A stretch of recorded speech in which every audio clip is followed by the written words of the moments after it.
Today I'm taking a look at the WORKPRO digital soldering station kit. Got our instructions. We have our solder sucker. Oh yeah, that has quite a bit of suction on it. That is excellent. Not all of these solder suckers actually work that well, so I'm glad to see that this one is actually pretty good.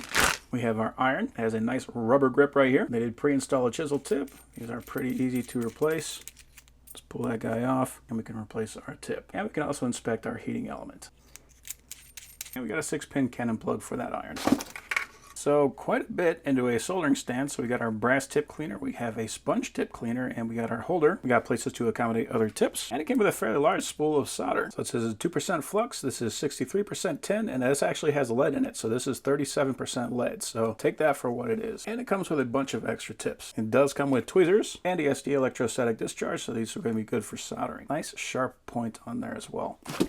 Here's our station. I do like they put the power switch on the side. A lot of them I see it on the back, so I always have to reach behind it to turn it off. Either here or here is where I prefer to see them, so this is a good decision. Got our socket for the iron and a spot for the plug, and it appears this is fused. The last thing is our cable. Looks like it is about 4 feet. Okay. It's got kind of a hum.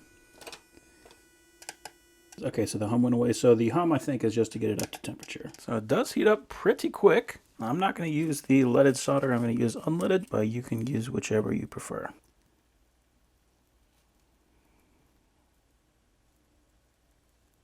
All right. And it does take the solder, no issue.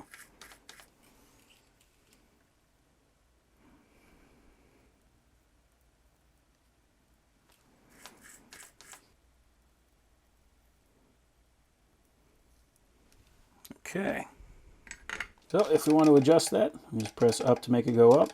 So we can see our set point here and then what the actual temperature is at the top. So if I was to hold the button, it does have a speedy drop. And we can just kind of fine tune that just by pressing it.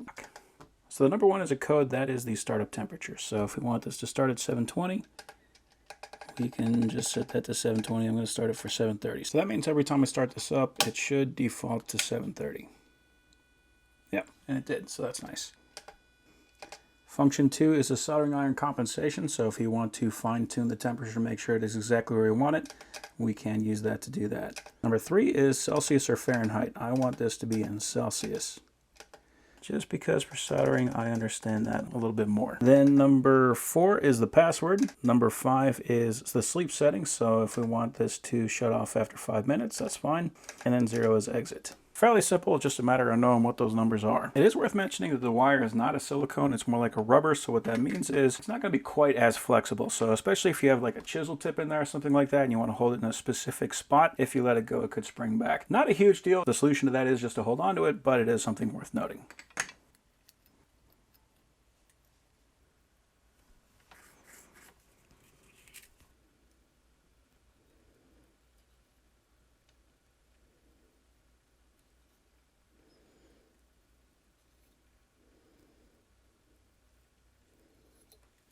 So there we go, we got 4 new solder joints. All we gotta do is trim those leads off and we'll be good to go. And just to test the solder sucker.